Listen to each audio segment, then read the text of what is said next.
like if you found the video valuable. The house had been empty for years. Sarah's grandmother had passed when Sarah was just a child, and now the crumbling cottage sat like a forgotten relic at the edge of the woods. When Sarah inherited it, she decided to leave behind the noise of the city and try her luck with solitude. The first evening was quiet, unnervingly so. She unpacked only the essentials, tea kettle, bedding, and a lamp, before wandering to the window. The old willow tree still stood, drooping low with branches that brushed the ground like skeletal fingers. At its base was the hollow trunk she vaguely remembered as a child. Her grandmother used to tell her never to go near it. Things live inside that tree that don't belong in this world, she had warned. Sarah laughed at the memory, shaking her head. Superstitions. That night, she brewed tea, curled up by the window, and tried to enjoy the silence.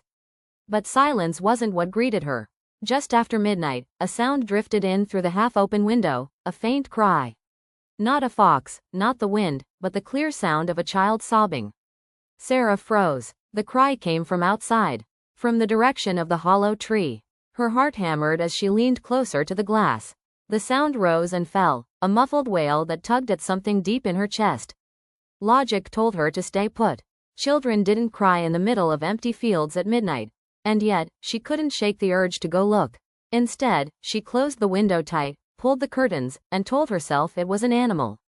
By morning, the sound was gone. The next night, it returned.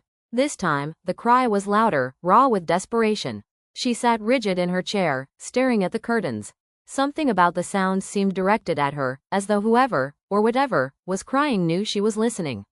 When dawn came, Sarah ventured out to the willow tree. The hollow gaped open, a black mouth in the bark. She bent low and peered inside, but it was empty. Nothing but the smell of damp wood and earth. She touched the rim of the hollow and shivered at the chill that spread through her fingertips.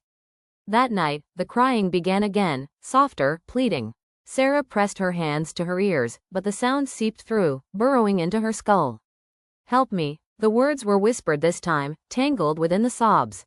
Her blood turned to ice. She stumbled backward, staring at the window. It spoke. Every warning her grandmother had ever given her roared back into memory. Never answer. Never speak back. But curiosity clawed at her, stronger than reason. Sarah crept to the window, trembling. She pressed her palm to the cold glass and whispered, barely audible, "Who's there?" The crying stopped. The silence was so complete it pressed against her ears, heavy and suffocating.